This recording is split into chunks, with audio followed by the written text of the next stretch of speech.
जय हिंद everyone, welcome to awakening classes. VLW syllabus में एक टॉपिक मेंशन है टैक्सेशन इन इंडिया, जिसमें डायरेक्ट इनडायरेक्ट टैक्सेस चाहे वो CBDT, GST एटसेट्रा एटसेट्रा हमने कवर करना है। ठीक है, इंडियन इकोनॉमी रिलेटेड मैंने बहुत ज़्यादा टॉपिक और MCQs पढ़ा दिए हैं। एक इंडियन इकोनॉमी में मैंने MCQ सेशन भी लाया था, आप उसको देख सकते हो। बट इस टॉपिक के रिलेटेड एज सच कोई अभी तक पर्टिकुलर वीडियो नहीं थी और स्टूडेंट्स इसके लिए डिमांड कर रहे थे, तो आज हम कुछ MCQs की हेल्प से इस टॉपिक को फुल्ली प्रिपेयर करेंगे फॉर योर एग्जाम। ठीक है, बिना टाइम वेस्ट के लेक्चर को स्टार्ट करते हैं। The very first question is dash is a type of tax in which people with more income pay a larger percentage in taxes. ठीक है, तो सबसे पहले आपने ना खुद इसका आंसर मार्क करना है, उसके बाद कमेंट सेक्शन में बताना है at the end of the session कि कितने मार्क्स आ रहे हैं, देन आपने एक्सप्लेनेशन सुननी है, अदरवाइज कोई बेनिफिट नहीं है इस लेक्चर को देखने का। अब पूछ है कि कौन से तरह का टैक्स होता है जिसमें जो लोग जिनकी इनकम ज़्यादा होती है वो ज़्यादा परसेंटेज ऑफ टैक्स पे करते हैं, मतलब ज़्यादा इनकम तो ज़्यादा टैक्स पे करना, तो होना भी ऐसा चाहिए जिसकी ज़्यादा इनकम है वो ज़्यादा टैक्स पे करे। तो उस टैक्स सिस्टम को प्रोग्रेसिव टैक्स सिस्टम बोलते हैं, रिग्रेसिव बोलते हैं, प्रोपोर्शनल बोलते हैं या सेल्स टैक्स बोलते हैं। ठीक है, तो इन तीनों में से कोई एक होगा, तो ऐसे टैक्स सिस्टम को बोलते हैं प्रोग्रेसिव टैक्स। ये चीज़ आपको पता होनी चाहिए, मतलब आपकी ज़्यादा इनकम है तो ज़्यादा टैक्स आप पे करोगे। फॉर एग्जाम्पल इनकम टैक्स, इसकी एग्जाम्पल क्या है, जैसे इनकम टैक्स, जिसकी इनकम ज़्यादा होती है वो ज़्यादा टैक्स पे करता है। इनकम टैक्स एक तरह का डायरेक्ट टैक्स होता है, चाहे वो कॉर्पोरेट टैक्स हो, इनकम टैक्स हो, ये डायरेक्ट टैक्सेस होते हैं, ये याद रखना। तो इनकम टैक्स एक तरह का प्रोग्रेसिव टैक्स है, मतलब जिसकी ज़्यादा इनकम होती है वो ज़्यादा टैक्स पे करता है। रिग्रेसिव टैक्स पता क्या होता है, जिसकी ज़्यादा इनकम हो वो कम टैक्स पे करे। आप बोलोगे सर ये बड़ा उल्टा सिस्टम है, जिसकी इनकम ज़्यादा है उसको ज़्यादा टैक्स पे करना चाहिए, बट यहाँ पर तो उल्टा है, जिसकी इनकम ज़्यादा है वो कम टैक्स पे करेगा। हाँ, इस तरह के टैक्सेस भी होते हैं। देखो, इस तरह के टैक्सेस मेनली इनडायरेक्ट टैक्सेस में आते हैं। ये कब ऐसे टैक्स लगाए जाते हैं, फॉर एग्जांपल आप चाहते हो कोई नया आपने स्टार्टअप, आप चाहते हो कि स्टार्टअप कल्चर जो है इंडिया में आए। ध्यान से सुनो, आप चाहते हो स्टार्टअप इंडिया में आए, मतलब लोग अपने अपने स्टार्टअप इनिशिएट करेंगे। अगर कोई स्टार्टअप चले, अगर कोई स्टार्टअप अच्छा कमा रहा है, आप चाहते हो वो अच्छे से चले, तो आप बोलोगे ना अगर आप जितने से ज़्यादा जितना ज़्यादा टर्नओवर प्रोड्यूस करोगे हम आपको कम टैक्स लगाएंगे। तो गवर्नमेंट ये इनिशिएटिव लेती है, आप बोलती है कि आप फॉर एग्जाम्पल आप इन्वायरमेंट रिलेटेड कुछ स्टार्टअप स्टार्ट करो, और जितना ज़्यादा आप ग्रो करोगे, जितनी ज़्यादा आप इनकम कमाओगे, हम उतना उतना कम टैक्स आप पे लगाएंगे, क्योंकि हम चाहते हैं इन्वायरमेंट फ्रेंडली एक स्टार्टअप आए। तो इस तरह का टैक्स होता है रिग्रेसिव टैक्स। आपने सिंपली याद रखना है, इनकम भरने से टैक्स कम लगे तो रिग्रेसिव टैक्स, इनकम भरने पर टैक्स ज़्यादा लगे तो प्रोग्रेसिव टैक्स। ठीक है, next one is proportional tax. Proportional tax वो टैक्स सिस्टम होता है जिसमें कोई इनकम का लेना देना नहीं होता है। एक फिक्स परसेंटेज का, एक फिक्स्ड अमाउंट का टैक्स लगता है, सबको लगता है, चाहे आपकी इनकम क्या हो, व्हाटएवर, इससे मैटर नहीं करता, सेम अमाउंट का टैक्स लगता है। That is known as proportional tax, ये आपको याद रखना है। इनको फ्लैट टैक्स भी बोलते हैं। ठीक है, फ्लैट टैक्स प्रोपोर्शनल टैक्स को ही बोलते हैं। और सेल्स पे जो टैक्स लगता है that is known as sales tax. तो मेन आपको तीन ये टाइप्स ऑफ टैक्सेस पता होने चाहिए, progressive, regressive and proportional. I hope ये आपको क्लियर हुआ होगा। नेक्स्ट क्वेश्चन पे मूव करते हैं। Who is the current chairman of central board of direct taxes, CBDT। तो CBDT के अभी चेयरमैन, करंट चेयरमैन कौन है ये आपको बताना है। जमुना प्रसाद सिंह, संजय अग्रवाल, नितिन गुप्ता और शक्तिकांत दास। तो कौन है अभी current chairman of central board of direct taxes, तो नितिन गुप्ता, ये आपने नाम याद रखना है, करंट चेयरमैन है central board of direct taxes के। ठीक है, अब देखो ये जो जमुना प्रसाद सिंह जी है ना, ये पहले फर्स्ट चेयरमैन है CBDT के, याद रखना, फर्स्ट चेयरमैन ऑफ CBDT। तो पहले चेयरमैन जो है CBDT के वो कौन थे, जमुना प्रसाद सिंह, ये आपने याद रखना है। ठीक है, और ये संजय अग्रवाल, इनका भी नाम याद रखना है। ये अभी करंट चेयरमैन है किसके, central board of indirect taxes. आपने सुना है ना, एक होता है CBDT, central board of direct taxes का सेंट्रल बोर्ड, एक होता है central board of indirect taxes and custom. क्या बोलते हैं इसको, central board of indirect taxes and custom. ये इनडायरेक्ट टैक्सेस के लिए और कस्टम ड्यूटीज के लिए है। तो ये central board of indirect taxes and custom के चेयरमैन अभी करंट कौन है, संजय अग्रवाल। ठीक है, कंफ्यूज नहीं होना है, तीन मैंने आपको बताए। एक तो करंट चेयरमैन कौन है central board of direct taxes के, नितिन गुप्ता। पहले चेयरमैन कौन थे central board of direct taxes के, जमुना प्रसाद सिंह। और central board of indirect taxes and custom के करंट चेयरमैन कौन है, संजय अग्रवाल। ये आपको पता होना चाहिए। ठीक है, और शक्तिकांत दास को तो आप जानते हैं, ये कौन है, RBI के गवर्नर। तो RBI के करंट गवर्नर कौन है, शक्तिकांत दास। ये जो CBDT है ना, ध्यान से सुना, ये जो CBDT है, central board of direct taxes या central board of indirect taxes and custom जो हो गया, ठीक है, इनडायरेक्ट टैक्सेस एंड कस्टम, ये जो है ना, CBDT हो गया, CBIC हो गया, central board of indirect taxes and custom, ये दोनों किसके अंडर आते हैं, ये आते हैं डिपार्टमेंट ऑफ रेवेन्यू के। किसके अंडर आते हैं, ध्यान से सुना, कौन से डिपार्टमेंट के अंदर आते हैं, डिपार्टमेंट ऑफ रेवेन्यू। अगर ये कोई डिपार्टमेंट है, मैंने आपको कल भी बताया था, अगर कोई डिपार्टमेंट है वो किसी मिनिस्ट्री के अंडर आता होगा, तो डिपार्टमेंट ऑफ रेवेन्यू कौन सी मिनिस्ट्री के अंडर आता है? अगर ये एग्जाम में पूछ लेता है तो मिनिस्ट्री ऑफ फाइनेंस के अंदर। मिनिस्ट्री ऑफ फाइनेंस में बहुत से डिपार्टमेंट हैं, एक जैसे डिपार्टमेंट ऑफ एक्सपेंडिचर भी है, डिपार्टमेंट ऑफ रेवेन्यू भी है, तो इस तरह से बहुत से डिपार्टमेंट हैं। जो हमारा CBDT है, central board of direct taxes और central board of indirect taxes and custom, ये डिपार्टमेंट ऑफ रेवेन्यू के अंडर आते हैं, जो कौन सी मिनिस्ट्री के अंदर है? मिनिस्ट्री ऑफ फाइनेंस के अंदर। ठीक है, आई होप ये क्वेश्चन आपको क्लियर हो गया, और कौन CBDT वगैरह की करंट पोजीशंस में है ये भी आपको पता होने चाहिए, कौन से चेयरमैन है, पूछ सकता है एग्जाम में। नेक्स्ट क्वेश्चन पे मूव करते हैं। देखो ये MCQs नहीं है, MCQs के थ्रू ही मैं इस टॉपिक को कवर करवाऊंगा, क्योंकि इस टॉपिक के रिलेटेड मैंने इंडियन इकोनॉमी के लेक्चर में इतना ज़्यादा नहीं पढ़ाया हुआ है। बाकी इंडियन इकोनॉमी मैंने सारी कवर किया, और पिछले दिनों में मैंने इंडियन इकोनॉमी का एक लेक्चर भी सेशन लिया था, जिसमें मैंने कंपाइल करके आपको समझाया था, और वो मैं लिंक डाल दूंगा डिस्क्रिप्शन में, प्लेलिस्ट भी डाल दूंगा, आप उनको देख लेना। इंडियन इकोनॉमी वाला पोर्शन जो है आपका कवर हो जाएगा। नेक्स्ट मूव करते हैं। Central board of direct taxes is a statutory authority. Statutory authority का मतलब होता है जो किसी लॉ से बनी होती है, ठीक है। तो central board of direct taxes एक स्टैट्यूटरी अथॉरिटी है, functioning under central board of revenue act dash. देखो अगर तो ये स्टैट्यूटरी अथॉरिटी है, मैं बोल रहा हूँ, तो किसी एक्ट के थ्रू ही बनी होगी, किसी पार्लियामेंट के लॉ के थ्रू ही बनी होगी। तो वही पूछ रहा है, ये जो central board of revenue act है, कौन से एक्ट के through central board of direct taxes जो है वो एक स्टैट्यूटरी अथॉरिटी बनी है, ठीक है। तो कौन से एक्ट के थ्रू बनी है? Act of 1964, central board of revenue act of 1964, 1968, 1973 और 1963। तो किसके थ्रू बनी है? Central board of revenue act 1963। ध्यान से सुनना जो अब मैं एक्सप्लेनेशन दूंगा। कई बार क्या होता है, मैं लेक्चर पढ़ाता हूँ ना, कुछ स्टूडेंट एक्सप्लेनेशन को अच्छे से नहीं सुनते हैं मेरी, और बाद में कुछ स्टूडेंट, मतलब मिनिमम स्टूडेंट्स जो होते हैं, मैंने देखा है एज सच इक्का दुक्का स्टूडेंट है, उनके वो डिस्कशन को ध्यान से नहीं सुनते, फिर उन कमेंट करते हैं इसमें ये नहीं था वो था, बट होता वही है, एक्चुअल आंसर वही होता है, ठीक है, जो मैंने बताया होता है। इसका मतलब आप ध्यान से नहीं सुनते। आपको ना ध्यान से हर चीज़ को यहाँ पर समझना बहुत ज़रूरी है, ताकि कन्फ्यूजन क्रिएट ना हो आपके माइंड में। देखो सबसे पहले क्या होता था, ये central board of direct taxes, central board of indirect taxes, ये अलग अलग नहीं थे, ये अलग अलग नहीं थे, एक ही बॉडी थी। ध्यान से सुना, कौन सी बॉडी थी? उसको बोलते थे सेंट्रल बोर्ड ऑफ रेवेन्यू। कौन सी बॉडी थी? Central board of revenue. अब ये मैं आपको स्टोरी सुनाऊंगा, ध्यान से सुनो। सबसे पहले थी सेंट्रल बोर्ड ऑफ रेवेन्यू। ये कौन से एक्ट के थ्रू बनी थी? ये भी एक स्टैट्यूटरी बॉडी थी, तो एक एक्ट के थ्रू बनी थी। ये बनी थी central board of revenue act. ध्यान से सुनना, central board of revenue act था 1924 का, 1924 का। तो पहले ना central board of direct taxes, central board of indirect taxes अलग अलग नहीं थे, ये एक ही बॉडी थी, central board of revenue. Independence के पहले की बात हो रही है, और वो कौन से एक्ट के थ्रू बनी थी? Central board of revenue act 1924 के तहत बनी थी। फिर क्या होता है, फिर हम लाते हैं central board of revenue act 1963, जिसकी मैं अभी बात कर रहा था। Central board of revenue act लाते हैं 1963, ठीक है। इसके अकॉर्डिंग क्या होता है, central board of direct taxes, central board of direct taxes जो है वो अलग हो जाता है, और दूसरा बन जाता है सेंट्रल बोर्ड ऑफ, वही इनडायरेक्ट टैक्सेस, या बोल सकते हो central board of excise and custom. क्या बोल सकते हो? Central board of excise and custom, ये एक अलग बॉडी बन जाती है, ठीक है। आई होप ये आपको क्लियर हुआ होगा। तो पहले क्या था, central board of revenue act 1924 के अकॉर्डिंग एक बॉडी बनी थी, सेंट्रल बोर्ड ऑफ रेवेन्यू। फिर क्या होता है, 1963 में central board of revenue act आता है, जिसमें central board of direct tax अलग हो जाता है और central board of excise and custom अलग हो जाती है। तो कौन से एक्ट में होता है? Act of 1963। और ये फोर्स में कब आता है? अगर आपको कोई बोले central board of direct taxes जो है वो फोर्स में कब आया था, तो वो फोर्स में 1964 में आया था। फोर्स में कब आया था? 1 जनवरी 1964 में फोर्स में आया था। और कौन से एक्ट के थ्रू है? तो central board of revenue act 1963।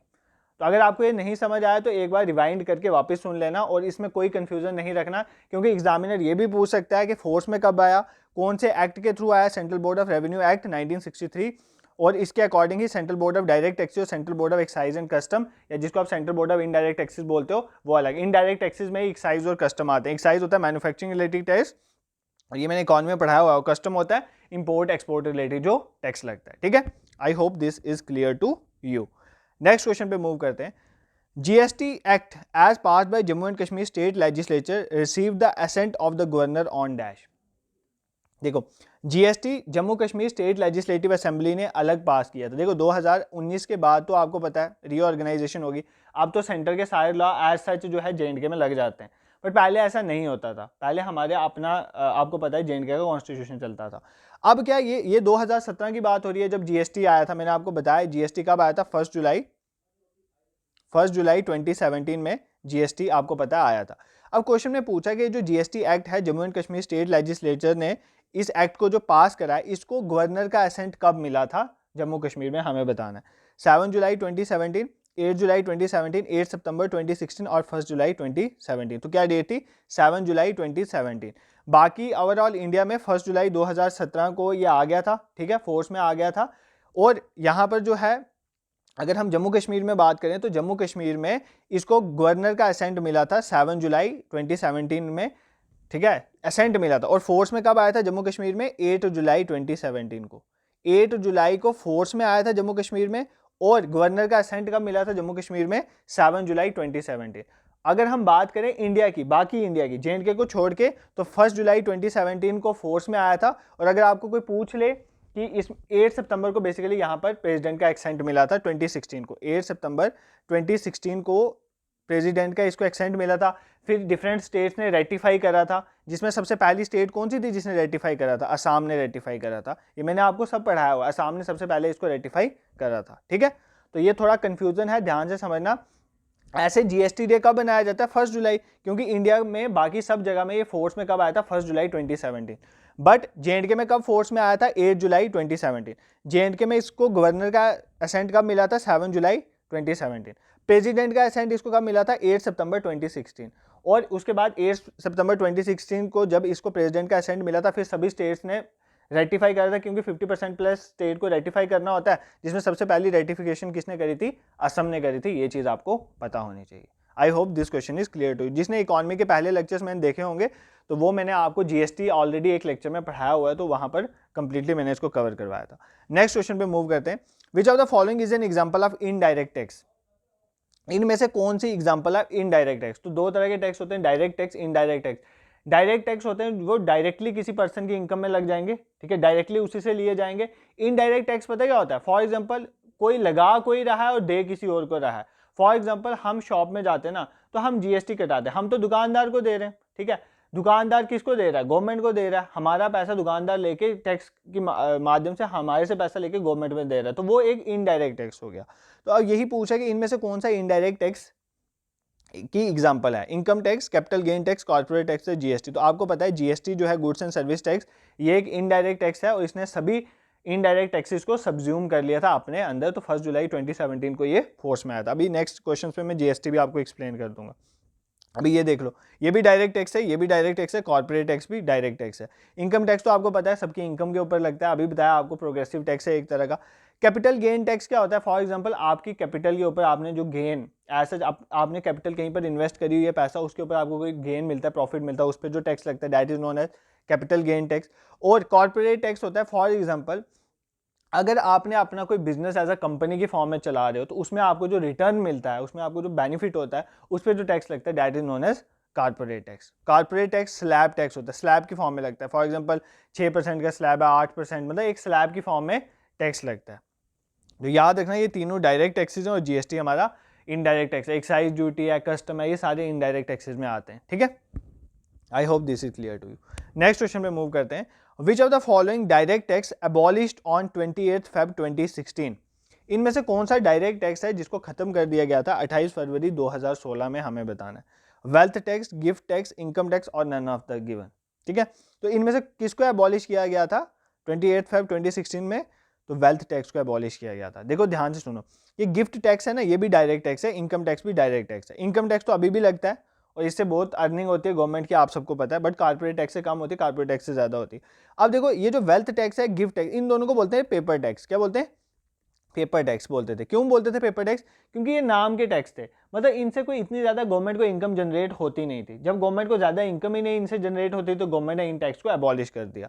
तो वेल्थ टैक्स को कब अबॉलिश करा, 2016 में इसको अबॉलिश कर दिया। इसको अबॉलिश करने के बाद इसकी जगह गवर्नमेंट ने सरचार्ज लगाना शुरू कर दिया था। तो सेंट्रल गवर्नमेंट एक टैक्स लगाती है, टैक्स के ऊपर टैक्स लगाती है जिसको हम बोलते हैं सरचार्ज, जिसका वो पैसा जो है गवर्नमेंट के लिए अच्छे कामों में लगा देती है, तो ये सरचार्ज 2% सरचार्ज लगा था, बस इतना याद कर लेना, इन डेप्थ जाने की जरूरत नहीं है। गिफ्ट टैक्स जो है ये भी गवर्नमेंट ने 1999-98 में अबॉलिश कर दिया था, तो ये दोनों अभी अबॉलिश हैं, खत्म है। ये एक तरह के पेपर टैक्स थे। पूछ सकता है एग्जाम में विच of the following is a paper tax, उधर एक्साइज लिख देगा, उधर इनकम टैक्स लिख देगा, कॉर्पोरेट टैक्स और वेल्थ डाल देगा या गिफ्ट डाल देगा, तो आपने गिफ्ट में मार्क करना है, क्योंकि पेपर टैक्स का मतलब है ये सिर्फ पेपर में ही है, इनसे गवर्नमेंट को इतना ज़्यादा टैक्स रेवेन्यू कलेक्ट नहीं होता है। ठीक है, I hope this is clear to you. Next question पे मूव करते हैं।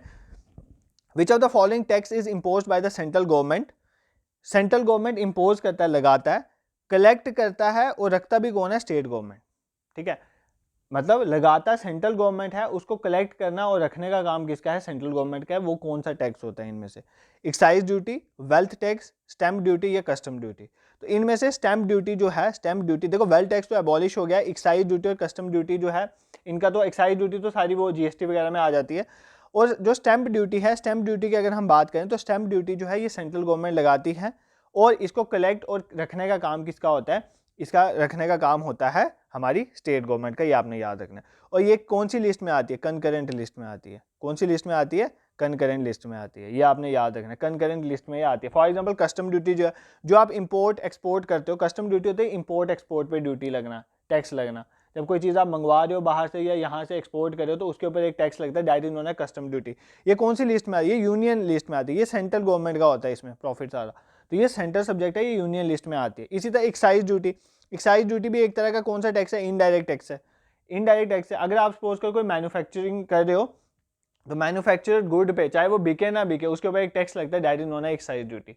इस तरह सेल्स पे भी एक्साइज ड्यूटी लगता है, तो ये आपको पता होना चाहिए। ये भी एक तरह का इनडायरेक्ट टैक्स है, आपने याद रखना। नेक्स्ट इंपॉर्टेंट क्वेश्चन है, जीएसटी रिलेटेड क्वेश्चन पूछा जा सकता है। In case of an intra state supply of goods और services which of the following tax are levied. अगर इंट्रा स्टेट मतलब एक स्टेट के अंदर ही सप्लाई हो रही है, मतलब सामान भेजा जा रहा है, फॉर एग्जांपल अगर आप जम्मू कश्मीर में, अगर हम रजौरी से पुंछ भेज देते हैं, रजौरी से श्रीनगर, रजौरी से बुडगाम, ऐसे सामान सप्लाई कर रहे हैं, या मतलब किसी भी डिस्ट्रिक्ट्स में भेज रहे हैं, वो है इंट्रा स्टेट। और अगर सपोज करो मैं कठुआ से पंजाब में भेज रहा हूँ सामान, तो वो हो गया इंटर स्टेट, क्योंकि वो J&K से पंजाब में जा रहा है। अब कह रहा है कि अगर स्टेट के अंदर ही गुड्स और सर्विसेज की सप्लाई हो रही है तो कौन सा टैक्स लगेगा, क्योंकि आपको पता है ना जो हमारा जीएसटी है, गुड्स एंड सर्विस टैक्स, उसमें स्टेट जीएसटी भी होता है, सेंटर जीएसटी भी होता है और इंटीग्रेटेड जीएसटी भी है, आईजीएसटी। तो इनमें से कौन सा लगेगा, state GST, centre GST, IGST या बोथ एंड भी। तो इसका आंसर है ऑप्शन डी, बोथ एंड भी। देखो अगर तो स्टेट के अंदर ही है उसके ऊपर स्टेट जीएसटी भी लगता है और सेंटर जीएसटी भी लगता है। आईजीएसटी पता है कब लगता है, जब आप सामान, आईजीएसटी की फुल फॉर्म है integrated goods and service tax, जब आप सामान एक स्टेट से दूसरी स्टेट में भेजते हैं। फॉर एग्जांपल पंजाब से हमने, ध्यान से सुना इस एग्जांपल से, जम्मू कश्मीर में सामान भेजना है कुछ, पंजाब से हमने जम्मू कश्मीर में कुछ सामान भेजना, तो इसमें पहली बात कौन सा लगेगा, इंटीग्रेटेड जीएसटी लगेगा। ये इंटीग्रेटेड जीएसटी जो लगेगा ये कौन कलेक्ट करता है, कलेक्ट करती है सेंट्रल गवर्नमेंट। कौन कलेक्ट करता है, सेंट्रल गवर्नमेंट। ठीक है, सेंट्रल गवर्नमेंट कलेक्ट करती है। सेंट्रल गवर्नमेंट कलेक्ट करेगी तो सेंट्रल गवर्नमेंट अपना शेयर ले लेगी 50%, और ये 50% मिलेगा स्टेट को, बाकी 50% जो बच गया वो किसको मिलेगा, स्टेट को। कौन सी स्टेट को मिलेगा, सामान कहाँ से जा रहा है, पंजाब से जम्मू कश्मीर में जा रहा है, तो पंजाब को मिलेगा, स्टेट को, या जम्मू कश्मीर को, किसको मिलेगा, जम्मू कश्मीर को। क्योंकि जीएसटी हमारा डेस्टिनेशन बेस्ड टैक्स है, मैंने आपको बताया था कि जिस स्टेट में सामान जा रहा है उसको टैक्स मिलेगा, ना कि उसको मिलेगा जहां पर प्रोड्यूस हो रहा है। तो जहां पर डेस्टिनेशन है उसको टैक्स मिलता है, उसको टैक्स का पैसा मिलता है, इसलिए इसको डेस्टिनेशन बेस्ड टैक्स बोलते हैं। ठीक है, तो इंटीग्रेटेड जीएसटी आपको समझ आएगा। स्टेट जीएसटी वो होता है जो स्टेट गवर्नमेंट के पास जाता है, सेंट्रल जीएसटी जो पैसा सेंट्रल गवर्नमेंट के पास जाता है। आपने अगर कोई बिल देखा होगा उसमें एसजीएसटी, सीजीएसटी लिखा होता है, और अगर आप इंटर स्टेट ट्रांसफर करें उसमें आईजीएसटी लिखा होता है। ठीक है, तो I hope this is clear to you, GST आपको समझ आ गया होगा। नेक्स्ट क्वेश्चन पे मूव करते हैं। Which of the following committee is related to GST and tax reform. तो जीएसटी और टैक्स रिफॉर्म्स के रिलेटेड कौन सी कमेटी है आपने बताना है। बलवंत राय मेहता कमेटी, वो हमने तो पढ़ा है सर पंचायती राज के बारे में, तो ये तो वहाँ थी पंचायती राज के बारे में, बलवंत राय मेहता कमेटी। नरसिम्हन कमेटी भी हमने सर पढ़ा था, इकोनॉमी में बैंकिंग सेक्टर रिलेटेड है। विजय केलकर कमेटी, तो बिल्कुल इसका आंसर ऑप्शन सी है, विजय केलकर कमेटी एसोसिएटेड है जीएसटी और टैक्स के रिलेटेड। कौन सी कमेटी थी, विजय केलकर कमेटी, ये आपको पता होनी चाहिए। ठीक है, अगर देखो जीएसटी ना इंपॉर्टेंट है, जीएसटी मैंने ऑलरेडी पढ़ाया भी हो तो उस वीडियो को भी देख सकते हो। जीएसटी में ना एक और चीज़ है, GST council, goods and service tax एक काउंसिल, इसमें पूछ सकता है कौन से आर्टिकल के में इसके बारे में बोला गया, तो आर्टिकल 279 है, ठीक है। एक जीएसटी काउंसिल बनेगी, 279A में लिखा गया है। वो कौन करेगा, सेटअप करेगा, प्रेसिडेंट। वही डिसीजन लेती है कि कितना जीएसटी होगा कितना नहीं होगा, ठीक है। कौन डिसीजन लेता है, एक काउंसिल है, that is known as GST council. अब ये जीएसटी काउंसिल है, ध्यान से सुनना, इसमें सेंट्रल गवर्नमेंट भी होगी, उसके मेंबर भी होते हैं, और स्टेट गवर्नमेंट के मेंबर भी होते हैं। सेंट्रल गवर्नमेंट के भी मेंबर होते हैं और स्टेट गवर्नमेंट के भी मेंबर होते हैं। सेंट्रल गवर्नमेंट के जो मेंबर होते हैं उनकी वोटिंग पावर होती है 1/3 और स्टेट गवर्नमेंट के मेंबर्स की वोटिंग पावर होती है 2/3, ठीक है। सेंट्रल गवर्नमेंट के मेंबर्स की वोटिंग पावर होती है 1/3 और स्टेट गवर्नमेंट के मेंबर की वोटिंग पावर होती है 2/3। और अगर डिसीजन कैसे लिया जाता है, 3/4 मेजोरिटी से। 3/4 मेजोरिटी मतलब 75% पर्सन जिस चीज़ के लिए एग्री करेंगे वही डिसीजन लिया जाएगा, जो जीएसटी काउंसिल है। और सेंट्रल गवर्नमेंट का शेयर वोटिंग में 1/3 है और स्टेट गवर्नमेंट का 2/3 है। और क्वोरम मेंटेन मतलब मीटिंग स्टार्ट होने के लिए कितने बंदे चाहिए, तो 50% तो चाहिए ही चाहिए, तभी आप मीटिंग जो है वो जीएसटी काउंसिल की होल्ड हो सकते हैं। तो ये इसका पॉलिटिकल लीगल एस्पेक्ट है जीएसटी का, ये भी मैंने आपको बता दिया। 1 जुलाई को हम जीएसटी डे बनाते हैं, ये भी आपने याद रखें, क्योंकि जीएसटी जो है 1 जुलाई 2017 को फोर्स में आया था, ठीक है। I hope this is clear to you. Next important question है जीएसटीएन, ये न्यूज में भी बहुत ज्यादा था, इसके रिलेटेड क्वेश्चन पूछे जाने के चांसेस है। What is the stake of central government of India in GSTN? GSTN में सेंट्रल गवर्नमेंट का स्टेक कितना है हमें बताना है। 10%, 51%, 24.5% और 25%।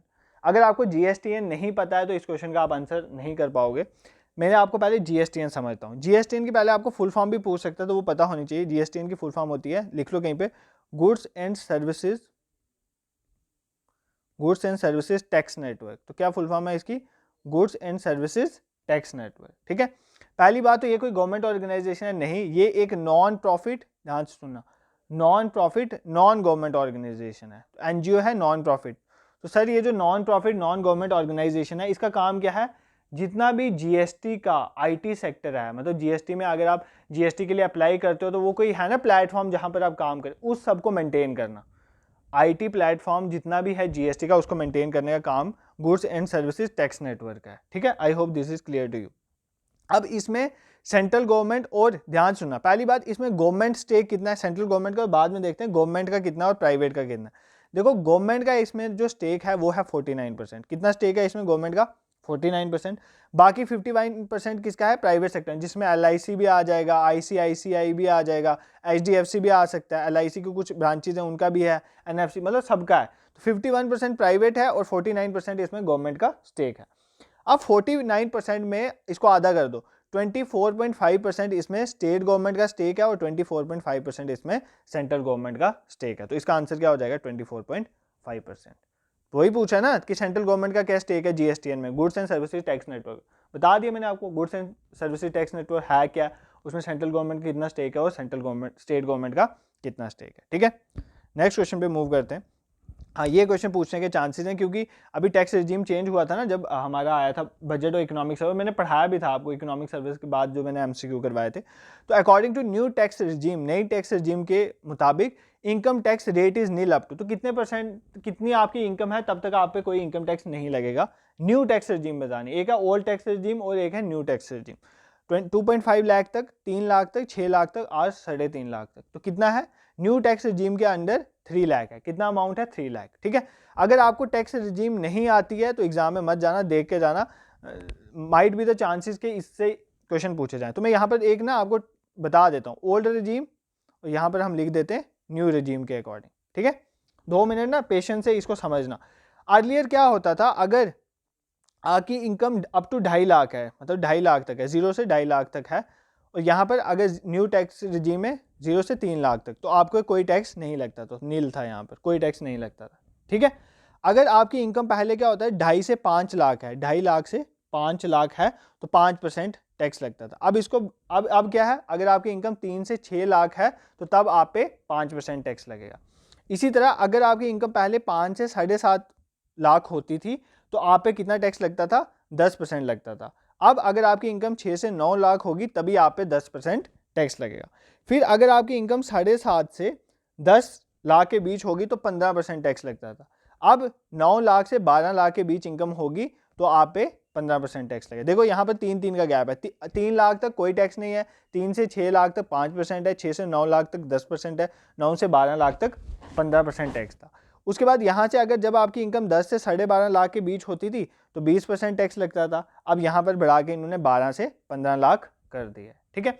उसके बाद अगर आपकी इनकम, ध्यान से यहाँ देखना, 12.5 से 15 लाख के बीच में है तो यहाँ पर आपको 25% टैक्स लगता था। बट ऐसा केस यहाँ पर नहीं है, क्योंकि ऑलरेडी आपने देखा 12 से 15 लाख के बीच अगर आपकी इनकम है तो कितना टैक्स लगता है आपको, 20%। और अगर आपकी 15 लाख से ऊपर इनकम है, अबव 15 लाख इनकम है, तो यहाँ भी आपके 30% टैक्स लगता है और यहाँ भी आपका 30% टैक्स ही लगता है अगर आपकी 15 लाख से ऊपर इनकम है, ठीक है। तो ये ओल्ड और न्यू रिजीम आपको समझना। ओल्ड रिजीम में 2.5 के हिसाब से चल रहा था, यहाँ पर 3 के हिसाब से चल रहा है। यहाँ पर अप टू 2.5 लाख कोई टैक्स नहीं था, यहाँ पर न्यू रिजीम के अकॉर्डिंग 3 लाख तक कोई टैक्स नहीं देना। 2.5 से 5 लाख तक 5%, 3 से 6 लाख तक 5%, 5 से 7.5 तक 10%, 6 से 9 तक 10%, 7.5 से 10, अब 9 से 12 हो गया 15% के लिए, 10 से 12.5 था पहले, अब 12 से 15 हो गया 20%। पहले 12.5 से 15% के लिए 25% टैक्स लगता था, बट न्यू रिजीम के अकॉर्डिंग यहाँ से देख लो 12 से 15 में कितना टैक्स लग रहा है, 20%। क्योंकि हम चाहते हैं लोग ओल्ड टैक्स रिजीम से न्यू टैक्स रिजीम में आए, ठीक है, इसलिए हम ना थोड़ा बेनिफिट दे रहे हैं न्यू टैक्स रिजीम में, क्योंकि हम चाहते हैं कि लोग जो है बेसिकली ट्रांसपेरेंसी बढ़ाना चाहते हैं, सभी जो है वो न्यू टैक्स रिजीम में आए, इसलिए हम थोड़े बेनिफिट्स यहाँ पे प्रोवाइड कर रहे हैं, ठीक है। तो ये आपको मैंने एक बार पहले भी बताया था एक एमसीक्यू सेशन में, ये देख के जाना है एग्जाम से पहले, इंपॉर्टेंट है, यहाँ से पूछ सकता है क्वेश्चन कोई भी। नेक्स्ट क्वेश्चन पे मूव करते हैं। Under the new tax regime the rebate for income tax has been increase to dash from earlier limit of 5 lakh. देखो पहले क्या होता था, अगर 5 लाख तक आपकी इनकम होती थी ना, तो आपको क्या कर दिया जाता था, आपको टैक्स पेयर को वो अमाउंट देने की जरूरत नहीं होती थी, ठीक है, कोई टैक्स लायबिलिटी है तो रिबेट मतलब माफ कर दिया जाता था, कितने तक, 5 लाख तक। अब इसको एक नई अभी इकोनॉमिक जब बजट आया था तब इस 5 लाख की लिमिट को बढ़ा के कितना किया गया है, 6 लाख, 9 लाख, 8 लाख की 7 लाख, तो इसका आंसर बेसिकली 7 लाख। पहले जो रिबेट 5 लाख तक दिया जाता था, अब उस रिबेट को बढ़ाकर 7 लाख कर दिया गया है। तो ये आपके लिए इंपॉर्टेंट पॉइंट था, ये अभी के बजट में एक्सप्लेन करा था और मैंने भी आपको ये पहले भी पढ़ाया था, ठीक है। I hope this is clear to you. तो ये कुछ इंपॉर्टेंट क्वेश्चन थे जो मुझे लगे कि आपको बताने चाहिए टैक्सेशन के रिलेटेड, तो आज हमने इसको कवर करा है। तो इसके जो पीडीएफ में आंसर डाल के इसको हम अपने टेलीग्राम ग्रुप में शेयर कर देंगे, जिसका लिंक जो है डिस्क्रिप्शन में पड़ा हुआ है। और भी जेकेएसएसबी रिलेटेड बहुत सा कंटेंट हमने अपने चैनल पे यूट्यूब पे फ्री अपलोड करा हुआ, तो आप उन सबको एक्सेस कर सकते हैं। Next important thing is that आप हमारी वेबसाइट में जाएं, जिसकी लिंक हम डिस्क्रिप्शन में डाल देंगे, वहाँ पर फ्री मॉक टेस्ट VLW के लिए पड़ा है, आप उस टेस्ट को भी देकर उसका बेनिफिट उठा सकते हैं, ठीक है। आप कमेंट बॉक्स में जरूर अपना स्कोर भी बताएं, प्लस आप बताएं कि अब कौन सा ऐसा टॉपिक है जो आप चाहते हैं कि जिस पर जो है वीडियो आनी चाहिए, क्योंकि आपने जो जो टॉपिक्स बोले मैक्सिमम हमने कवर कर दिए हैं। अब अगर आप चाहते हो कोई और सेक्शन, फॉर एग्जांपल कंप्यूटर के रिलेटेड आप बोलते हो उसके मैराथन सेशन चल रहे हैं, इंग्लिश का भी मैंने लेक्चर लाया था, और भी जीके का पोर्शन हो गया। अभी मुझे लगता है मैथ्स और रीजनिंग में ही आपको डाउट है, तो उसके भी हम लेक्चर स्टार्ट कर देंगे। आप कमेंट बॉक्स में जरूर बताना कौन से टॉपिक्स हैं जिनमें आपको ज़्यादा डाउट्स आ रहे हैं, तो उन्हीं के बेसिस में हम पहले वही टॉपिक कवर करने की कोशिश करेंगे, क्योंकि एग्जाम इज अप्रोचिंग, अब दिन भी कम है, तो हम भी चाहते हैं कि जितना ज़्यादा हम आपकी हेल्प कर सकें एग्जाम से पहले, तो वो हम करना चाहते हैं, ठीक है। This is for today. और अगर आपको कंटेंट और पढ़ाने का वे पसंद आ रहा है तो चैनल को जरूर सब्सक्राइब करें और रिकमेंड भी करें to those who are preparing for VLW exam. Thank you so much for watching.